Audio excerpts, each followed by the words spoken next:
Hello viewers, আসসালামু আলাইকুম। সোনিয়া ব্লগে সবাইকে স্বাগতম। শুরু করছি নতুন একটি ভিডিও নিয়ে। আর এদিকে আমি রাতের জন্য আজকে বিরিয়ানি রান্না করব। আর যেহেতু বাবার বাড়িতে আসছি, এর জন্য ওদের সবাইকে নিজের হাতে বিরিয়ানি রান্না করে খাওয়াবো।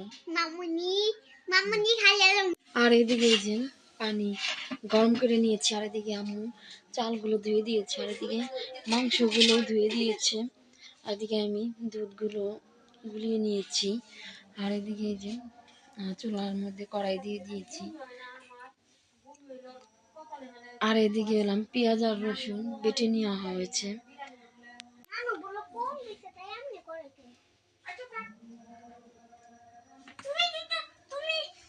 এদিকে আমি কড়াইতে তেল দিয়ে দিলাম, আগে বেরেস্তা ভেজে নেব। পেঁয়াজগুলো ভেজে নিচ্ছে, এদিকে পেঁয়াজগুলো লাল কালার হয়ে আসছে, আর এগুলো আমি উঠিয়ে নিব বেরেস্তাগুলো।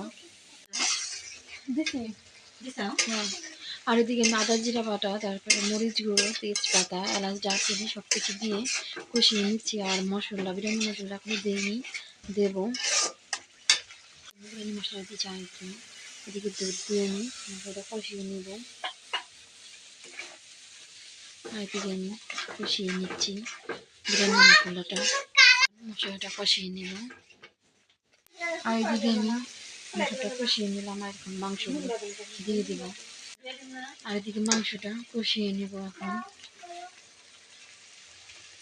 মাংসটা কষানো হয়ে গিয়েছে, আর এখন আমি চালটা আলাদা করে ভেজে নেব। আর এই তো তেলের মধ্যে চালগুলো দিয়ে দিলাম, আর চালগুলো ভেজে নেব।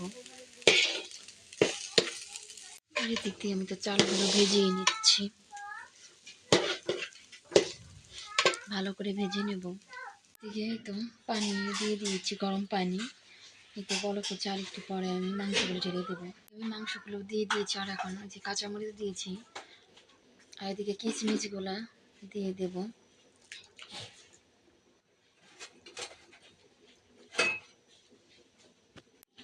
আর পেস্তাগুলো আমি হালকা করে দিয়ে দিচ্ছি। এখন আমি একটু নেড়ে চেড়ে দেবো।